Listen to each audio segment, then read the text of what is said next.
Konnichiwa minasang, pada bab 44 ini saya akan menjelaskan pola kalimat sugimas. Kata kerja bentuk mas, masnya dihilangkan. Kata sifat i-nya dihilangkan. Kata sifat na-nya dihilangkan. Dilanjut dengan sugimas, artinya terlalu, kebanyakan, dalam konteks berlebihan. Menunjuk bahwa tingkat dari perbuatan atau keadaan kelewatan biasanya digunakan jika perbuatan atau kondisinya tidak menyenangkan. Contoh, Yube osake o nomi sugimashita. Nomimas, masnya dihilangkan, dilanjut sugimashita. Artinya, tadi malam saya minum terlalu banyak minuman keras. Dilanjut contoh yang kata sifat i. Kono jiwa chisa sugite yomemasen. Chisai, i-nya dihilangkan. Artinya, huruf ini terlalu kecil, jadi tidak bisa dibaca. Contoh yang kata sifat na. Kono mondai wa fukuzatsu sugimasu. Na-nya dihilangkan. Artinya, masalah ini terlalu rumit. Kita lanjut ke pola kalimat yang kedua. Kata kerja bentuk mas, masnya dihilangkan. Dilanjutkan yasui-des, artinya mudah. Nikui-des, artinya susah. Kata kerja bentuk mas adalah kata kerja keinginan. Yasui bermakna bahwa melakukan aksi itu mudah. Dan nikui bermakna bahwa melakukan aksi itu sulit. Contohnya, kono kabang wa mochi yasui-des. Artinya tas ini mudah dibawa. Yang kedua, kono kabang wa mochi nikui desu. Artinya tas ini sulit dibawa. Dilanjut pola kalimat yang ketiga. Kata benda satu, partikel o. Kata sifat i-nya dihilangkan. Kata sifat na-nya dihilangkan. Kata benda dua. Kata sifat i menjadi ku, kata sifat na menjadi ni, kata benda dua ni, shimasu, artinya mekan. Ku ni narimas yang telah dipelajari pada bab sebelumnya adalah ungkapan untuk menyatakan perubahan unsur pokok, sedangkan ku ni shimasu adalah ungkapan untuk menyatakan mengubah objek kata benda satu.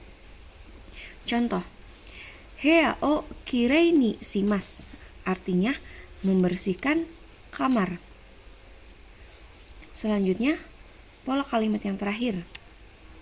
Kata benda ni shimasu,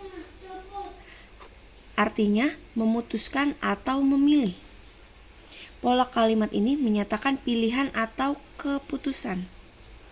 Contohnya, kore ni shimasu, artinya memutuskan untuk ini. Yang kedua, hea wa shinguru ni shimasu ka? Suin ni shimasu ka? Artinya, kamarnya mau single atau twin. Oke, selanjutnya saya akan menjelaskan tentang cara membaca atau menerjemahkan bahasa Jepang ke dalam bahasa Indonesia. Biasanya kita terjemahkan itu dari belakang sampai ke depan. Tetapi di sini ada beberapa simbol. Ketika kita terjemahkan, utamakan simbol ini dulu. Jadi ini simbol terjemahan dari terjemahan awal. Ada partikel wa, mo, ga, atau to. Kemudian dari, sampai, sebelum, setelah, kemudian kata kerja. Dan kata sifat kata benda dengan atau menggunakan, karena, kalau, ketika, saat, sambil. Yang ketiga, takaran atau pelengkap. Contohnya, sangat, paling, dan lain-lain. Keempat, ada simbol koma dan titik. Dalam simbol keempat ini, kita wajib terjemahkan dari awal. terjemahkan awal. Kemudian kita terjemahkan dari belakang. Contoh partikel wa. Contohnya, partikel wa. Watashi wa ginkoin desu. Saya pegawai bank. Saya pegawai bank. Partikel mo. Watashi mo ginkoin desu. Saya juga pegawai bank. Partikel ga. Ame ga furimasu. Hujannya, ga-nya kita artikannya. Hujannya akan turun. Oke. Kemudian yang kedua, kita ambil contoh dari karena. Contohnya, Youji ga arimasu kara tomodachi to karaoke ni ikimasen. Kita terjemahkan dari kara dulu. Karena ada janji tidak pergi untuk karaoke dengan teman. Kemudian, takaran pelengkap sangat atau paling. Contohnya, kita ambil contoh totemo. Totemo takai desu. Totemo sangat mahal. Oke. Kemudian ada simbol titik. Kalau simbol koma, kita udah ada contoh di kara ya. Sekarang simbol titik. Samui desu ne. Berhenti dulu, baru dilanjut.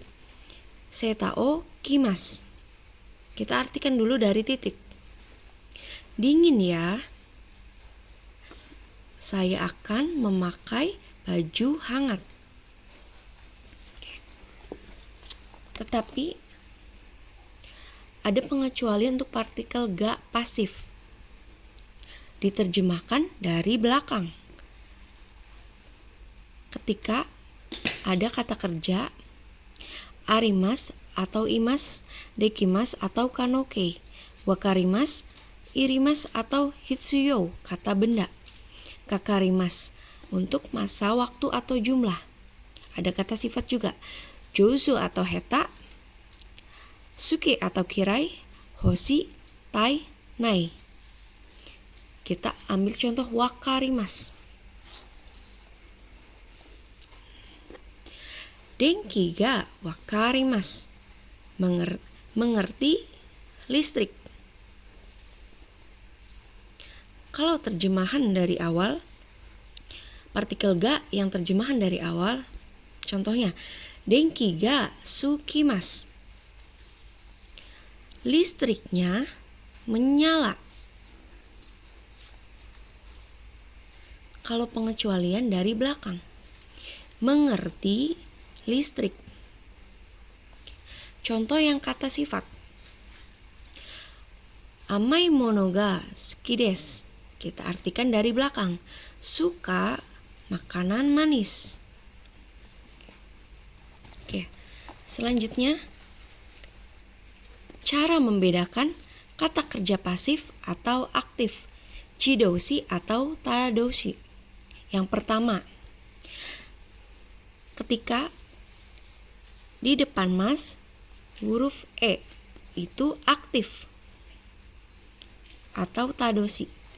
Contohnya, sukemas aktif, sukimas pasif.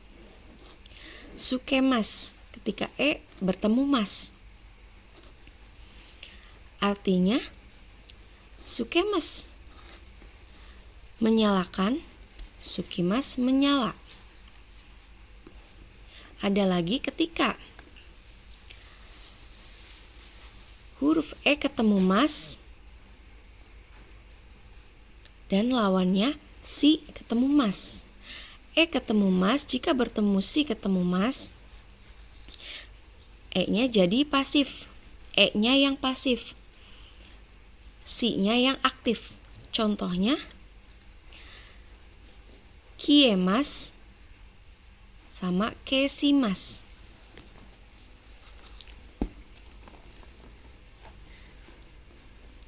Denki ga kiemasu. Ini pasif. Denki o keshimasu. Ini aktif. Denki ga kiemasu, lampunya terpadam. Denki o keshimasu, mematikan lampu.